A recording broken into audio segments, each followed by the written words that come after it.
Welcome. My name is Beth Green, otherwise known as Granny Rocks. Hello there, my name is James Maynard, otherwise known as Sweet Baby James. Welcome to Lighting the Way, Granny Raps and Rocks. I'm doing the chat with you tonight, and Beth will have the chance to talk directly to you if you'll chat with us or say hello. When we're live, And if not live, then I'll answer your comments later. yeah. So, We'll have lines of communication open. yes. So this is Lighting the Way, Granny Raps and Rocks. And tonight, I hope to talk about something that gives us some clarity, because I'm working on this myself. So, it's about our relationships and stress. You know, I've been talking a lot about stress lately because most people are stressed, if not all, including me. Me too. And today I want to talk about relationships and how they are crucial to our well-being and dealing with our stress.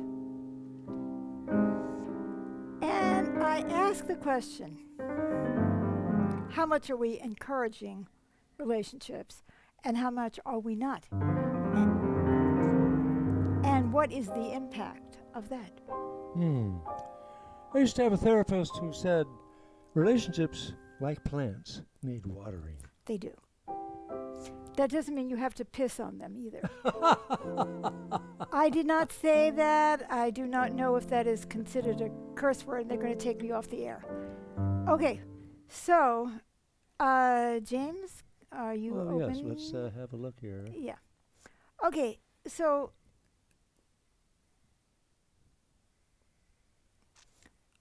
what I want to talk about, yeah, you have to raise it, honey. And see, there we go.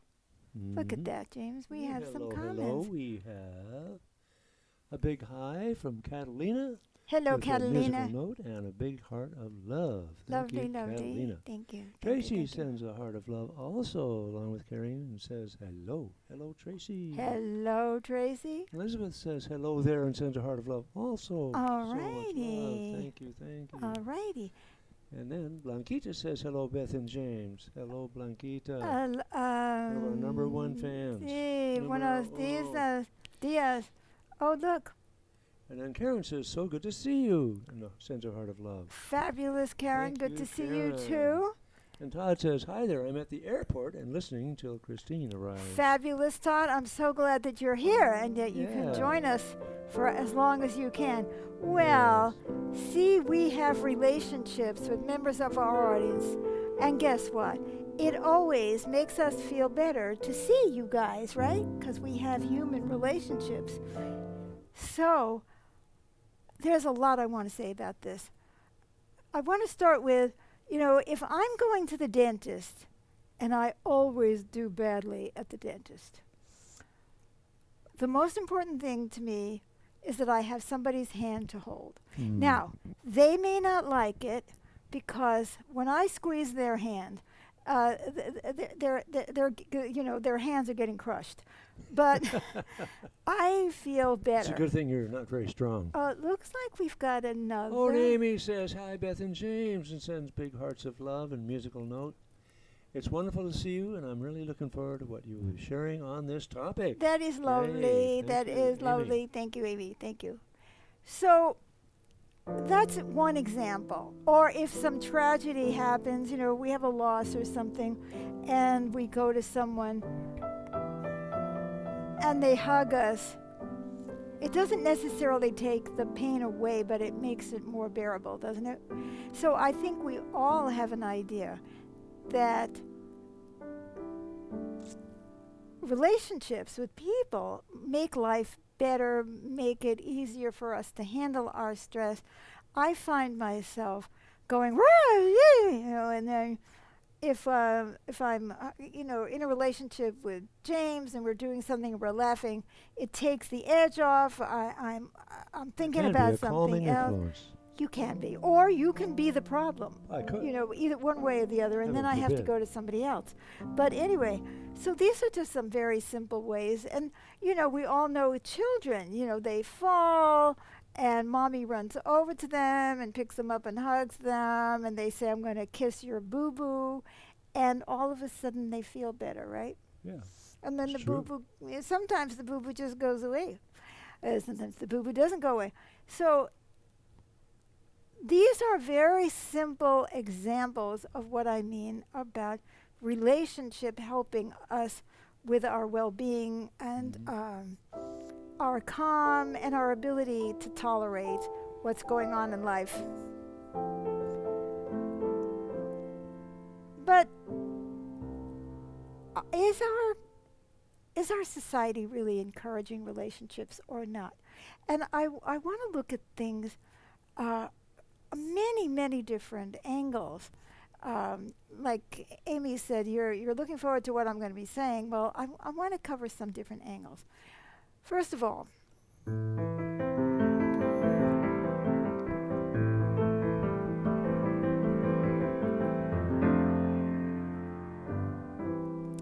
when you live in a society that is stratified by race, or this one is gay, or that one is trans, or that you're a Republican, or you supported Trump, you Or this support one's wealthy and this one's poor. poor, or you're a Democrat, you're a progressive thing. Don't we have a tendency to stereotype people and make them scarier than they are? Yes, absolutely. So when you actually sit down and start talking to somebody, maybe you begin to understand why they believe what they believe. Or, you know, if you're out there and you have a flat tire in the middle of the desert, the person who stops to help you, you don't say, oh, excuse me, are you a Democrat or a Republican, or are you an other, right? Do you care at that point? Just get the damn tire Just fixed. get the damn unless you're so freaked out by what you've heard that you say, ooh, I think that person's gay. No, don't fix my tire. No. I mean, that this happens. People get so scared of each other that even when somebody is there being helpful, they're scared. I mean, isn't that a phenomenon that we're seeing with the, quote, Karens? You know, some black kid is walking along and, oh my God, they must be a killer. You know, obviously, they're coming to my door. I have to shoot them. There's no relationship. So we're making assumptions about people without knowing anything about them. And then that can lead to destruction, even death, and polarization. So our society definitely wants us to be separate. Oh, yes, it really does. Now, if you were a slave owner in slave days, your mother or father might want you to have a relationship with that slave in terms of, oh, yes, you know, you're getting all the services you can out of that person. You get them to be loyal to you. You do all of that. But do you really want to know what's going on in their lives? No. So there is really no relationship. And then you're afraid that one night their son, their husband, they're going to come and slit your throat. And actually, if you talk to them, you might find out that they do want to slit your throat. And maybe you would do something about the way you're treating those people, you see. But that opens the door, you see, to understanding and communication. So we're not supposed to mix, you know. When I went to a fancy girls' school at college, I was a scholarship student, I met a number of people who were not familiar with Jewish people, and I was Jewish. And one guy said to me, when he found out I was Jewish, he said, well, where are your horns? And I know that he was being a little sarcastic or ironic, but he also ran away 2 seconds later. So I would say that he was really demonstrating what I'm talking about, is the ideas that we can get about people by not knowing them and not talking to them. You know, who are the Russians? Who are the Ukrainians? Who are the Nigerians? who are the Cubans? Who is everybody? Who's the landlord? Oh, the landlord, the tenant. So we're all in these categories, and we typically aren't supposed to communicate with each other. Our society is so structured that we don't talk. If you're from a very wealthy family, you don't want to talk to the people on the other side of the tracks because there's something wrong with them, right? They're dirty, or they're going to get you pregnant or in trouble or something. Now, that's only one form that I'm talking about. Another form is, as a child, most of us are in school situations where we are competing. And are we having conversations before the competition like, oh, what does this competition mean for you? Why do you want to win? Why is this important? Couldn't we just get together and solve the problem? Oh my God, we'd actually be relating, but no, we're supposed to compete because we're supposed to all see who's smarter, not what can we solve together, who is smarter, and then which one of us is going to get into Harvard. And of course, it's the one who's got the money and the connections. Forget about how smart you are. You're certainly not supposed to talk to socialists. Oh my God, what they may tell you that is going to disagree with your entire system of thinking. But anyway, back to competition. We are set up to compete with each other at a very early age. Even our brothers and sisters are competing, right? Our parents often don't even talk to each other, but they talk about each other. Well, even there's a competition where one is trying to have the upper hand with the other or win the argument. Exactly. Not to relate. The idea is not to relate, it's to dominate. Don't relate, dominate. I just made that up. Anyway. Now,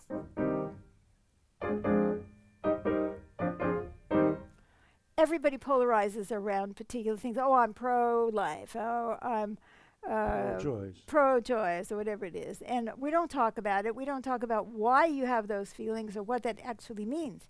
Okay, now, here's another example of how our society is actually set up to separate us. We are in a real estate transaction. Mm-hmm. Yep. And we are not supposed to talk to the buyers. At least the moment we're in a real estate transaction. We don't know tomorrow if we are. We're not supposed to talk to the buyers. They're not supposed to talk to us. We talk to our agent. Our agent talks to their agent or their agent's assistant, who may talk to their agent, who then talks to that person. And we don't really know those people. We don't know how they're thinking or how they're feeling. For example, we are in a situation right now, very stressful. We don't know what they're going to ask us to fix. And we've gotten some bad vibes that they want us to fix this and that and the other thing. We really don't have very much money. And if we have to fix all these things that we don't even think are broken, then we can't buy a house, and then the whole thing falls apart, right? But instead of being able to call them up and say, okay, Mary Sue, her name is not Mary Sue, are you getting these bids just to find out how much it would cost you to fix this if you want to fix it later? Or are you trying to get us to pay for it and you want to give us those numbers? Or what? Where are you? I can't do that. I talked to my agent and I said, what are they thinking? And she said, well, I don't know what they're thinking, but their agent said this and I said that, and then so we have to wait 2 more days to find out what they want, to find out whether they really want to buy our house. And we're sitting here, we don't know whether we should look for another house or not. And we're on a deadline. They want us to have another house by the 15th, and today is the 6th, and we don't even know if they're buying our house. So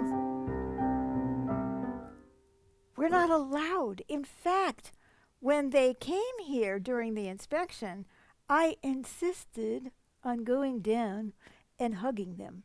It's like, their agent told us, oh no, you can't talk to them at all.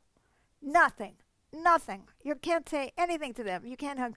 I completely ignored them and went down. And then you, And then I spoke to d- them also. we didn't say anything that we weren't supposed to talk about. We just hugged each other and said, "Oh, we love you," blah blah blah.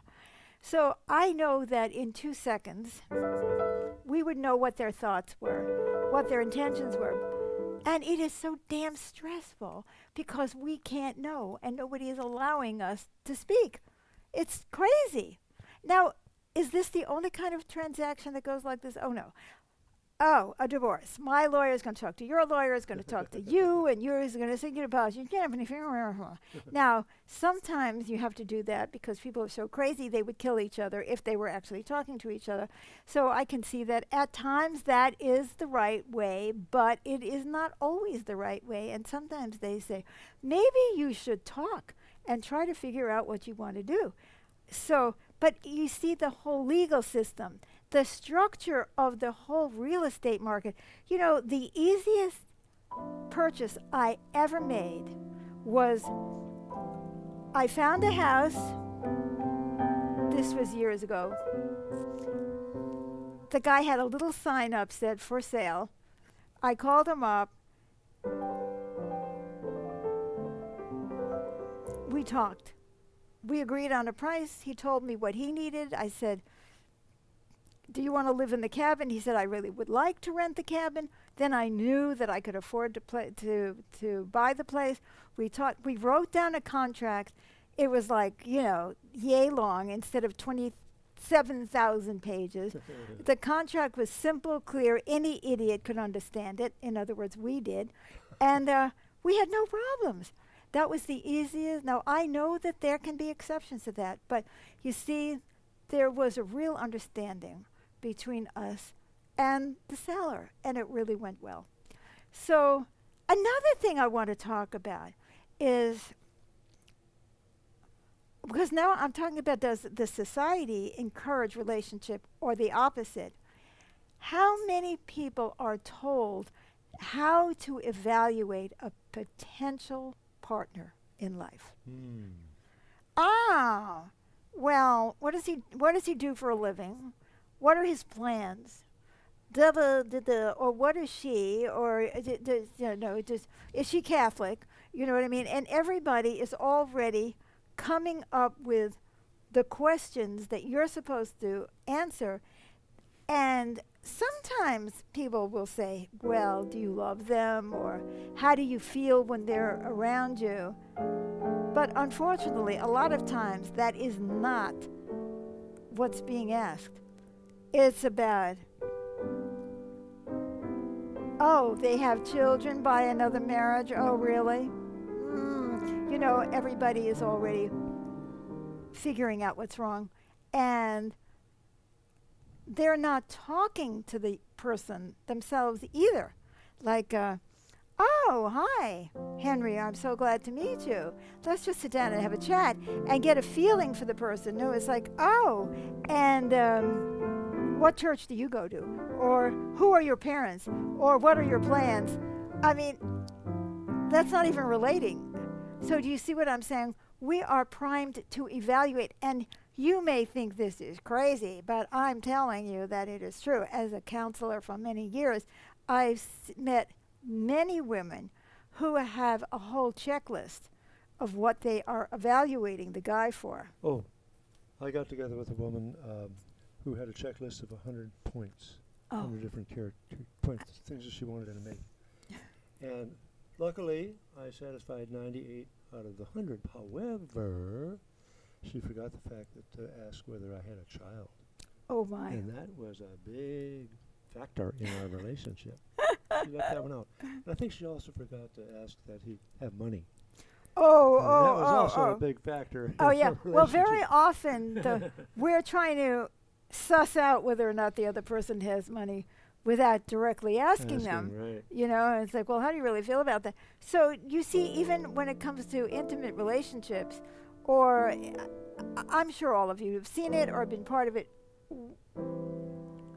So what is this doing for our mental health? This is creating more stress. Now, all you have to do is go onto Facebook and you see the polarization, and you're going to hear this side, and then you're going to hear that side, or you don't hear that side, you only hear this side. You hear the debates. Okay, what is a debate?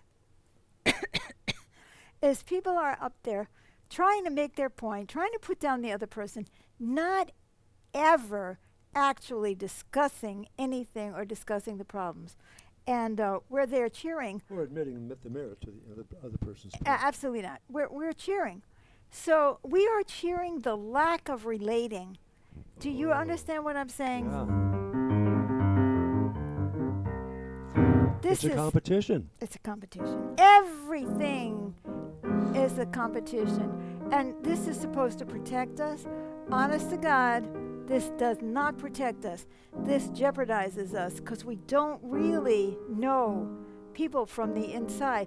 I mean, in some societies, you don't even get to talk to your mate. It's like you get to see them, maybe on the wedding day or maybe before, but the parents choose them because they've got a checklist themselves. And sometimes that's better than what we do. But how do they know how we're going to relate? You know what I mean? How do they know that I am going to feel attracted to the smell of this person? And, that is important. So, anyway, tonight, I'm not trying to solve the problem. I'm trying to raise the issue. I want people to realize that, and I'm sure you could come up with other experiences. You might even want to say something in the comments right now while we are still live about situations where you know that people are not relating, that they're talking about each other.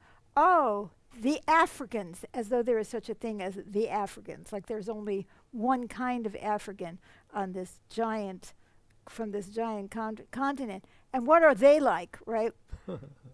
So I think that we need to take this very seriously. And in our own small ways, try to break it down.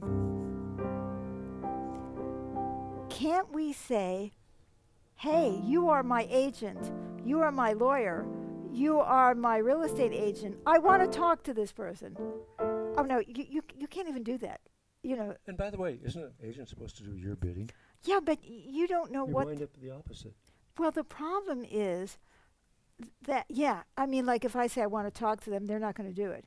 Well, legally, you're not allowed. Who is it who was just telling us the other day, we met them, and it had to do with our real estate thing, and they said, well, legally, you're not allowed to do that anymore because you might ask for something or they might ask for something, if something gets promised, and it brings up all kinds of legal issues. Right. Right? Yeah. Misunderstandings. So, first of all, I want you to look at all your transactions and ask yourself, how much are you relating? Do you relate to your landlord? Do you go in and say, hi, Joe, how's the kids, right?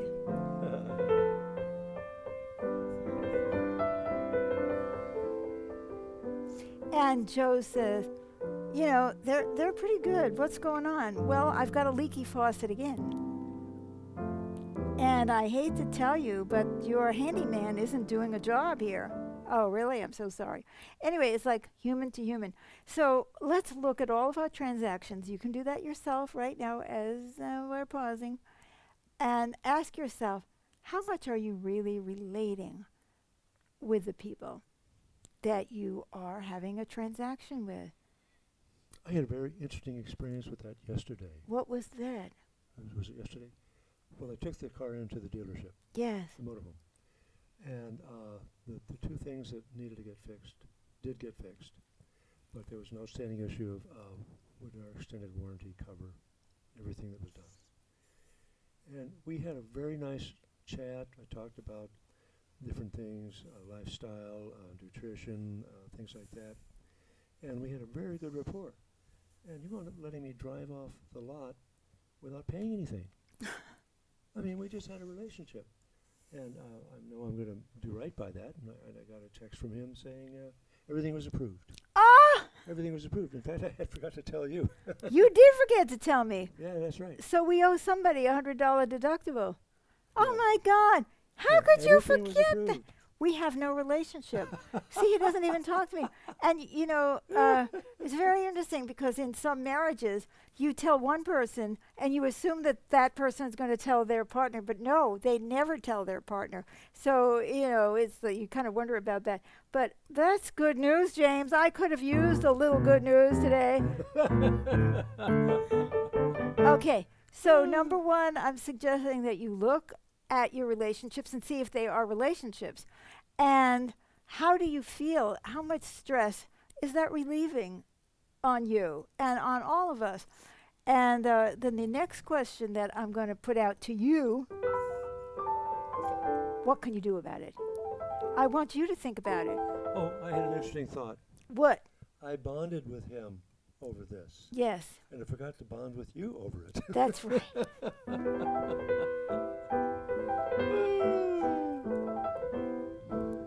I did tell you that yesterday, that you were all detached. Oh, How that's funny. Oh, Well, that he is can only funny. bond to one person at a time, and it's usually the man. So as soon as a man is there. Anyway, this is Lighting the Way, Granny Raps and Rocks, and we want you to comment, and we want you to like this show, and we want you to share this, because don't you think that our whole society needs to look at this, whether you're on the side of labor or management? I was a labor union representative, and I don't remember ever sitting down with management and talking about what is the real situation that they're in, what is the real situation that I'm in, the prisoners and the guards, So I was I was saying make a comment in the comments, and I will respond to you later.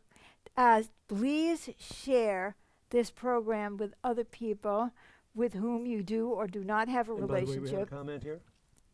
Amy says, one thing I can do about lack of relating is to notice if I am just interested in getting something from them. That is exactly what I was talking about. It's perfect, Amy.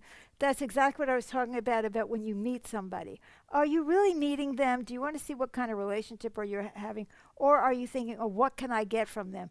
I remember as a young woman that if I saw somebody who looked like he had a good job or some money, I thought, because, I was so friggin' poor, right?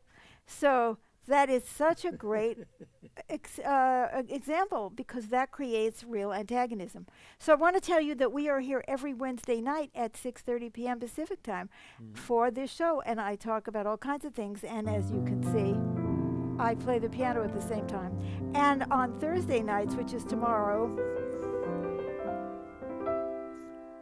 we do magical improvs, where James Yes, and we I do. have to relate because we're both improvising. So please come back tomorrow at 7 p.m. Pacific time. Come back next Wednesday at 6:30 Pacific time, and follow our page so they will theoretically notify you when we're live. And like, love, and share this program, and let's make this a world of better relationships and less stress and more harmony and more hope. Hear, hear. Thanks for coming. Glad to have you with us. Thank you. Bye for now. Bye-bye.